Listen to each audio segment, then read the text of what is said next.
শুধু বাংলাদেশ না, সব দেশই হোম অ্যাডভান্টেজটা নেন। নাহিদ রানাকে তার বোলিংয়ের সাথে তার শরীরের দিকটাও খেয়াল রাখতে হবে। বি টিম বলে তাদেরকে ছেড়ে দেওয়া যাবে না। খুব অল্প সংখ্যক মাঠ দেখা যায় আসলে ঢাকা শহরে। মাঠ বাড়লে ভালো। আমার এখন যারা আছেন, যারা প্রশাসনে আছেন, তারা যদি চান যে আরও মাঠ তৈরি করা, জায়গা কিন্তু আছে, বাট সঠিকভাবে ওইটার মানে সঠিকভাবে ওটাকে তৈরি করার জন্য আসলে ওরকম লোক পাওয়া যাচ্ছে না।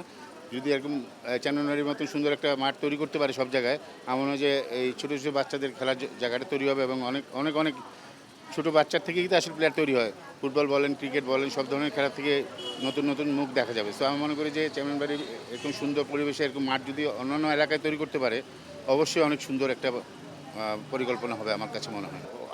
আমার তো মনে হচ্ছে মাত্র শুরু হয়েছে, ওর লম্বা সময় আছে। আসলে তাকে তার খেলাটা আসলে তাকে বুঝে খেলতে হবে, কারণ পেস বোলারদের অনেক ইনজুরি আসে। সো আমার মনে হয় যে তার খেলার সংখ্যাটা বুঝে, তার ওয়ার্কলোড বুঝে আসলে ম্যাচ খেলা উচিত এবং তার ফিউচার কিন্তু এখনও অনেক লম্বা ফিউচার পড়ে আছে। তো আমি মনে করি যে নাহিদ রানাকে তার বোলিংয়ের সাথে তার শরীরের দিকটাও খেয়াল রাখতে হবে। যদি সে সেটা মেনটেন করে চলতে পারে, আমি মনে করি তার ফিউচার অনেক অনেক দূর যাবে এবং ওয়ার্ল্ডে সে 1-2 নম্বর বলারের মধ্যে চলে আসবে। আসলে অবশ্যই ইম্পর্টেন্ট একটা পার্ট, কারণ শুধু তো ওয়ার্ল্ড কাপের পরেও তো বাংলাদেশ টিম আরও দূর যাবে। তো সেক্ষেত্রে আমাদের তো প্লেয়ার দরকার হবে তখন।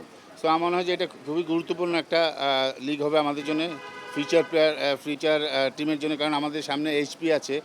এইচপি দলের জন্য আমাদের কিছু প্লেয়ার লাগবে। আন্ডার 23 অনেক প্লেয়ার আছে যারা ভালো খেলেন কিন্তু সুযোগ পাচ্ছেন না, তাদের জন্য একটা ভালো অপরচুনিটি থাকবে এই লিগে। তো আমি মনে করি এই লিগটা আমাদেরকে অনেক কাজে দিবে প্লেয়ার সিলেকশনের ক্ষেত্রে। বি টিম বলাটা ঠিক হবে না, কারণ ওদের যদি দেখেন টিমে কিন্তু সবাই মোটামুটি এক ধাপারই ক্রিকেট খেলেন। সো আমার কাছে মনে হয় যে কম্পিটিটিভ ক্রিকেট হবে, ফাইট হবে।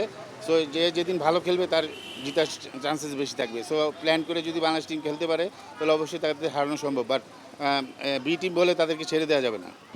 আসলে এটা চিফ সিলেক্টর, তারপরে ক্যাপ্টেন এবং হেড কোচ মিলে বসেছেন, তারা কী ধরনের উইকেট চান সেটা আসলে খুব সম্ভবত মনে হয় যে আমার জানার মতে একটু স্লো উইকেট হতে পারে, বাট চাচ্ছেন যে যাতে রান হয় সাথে।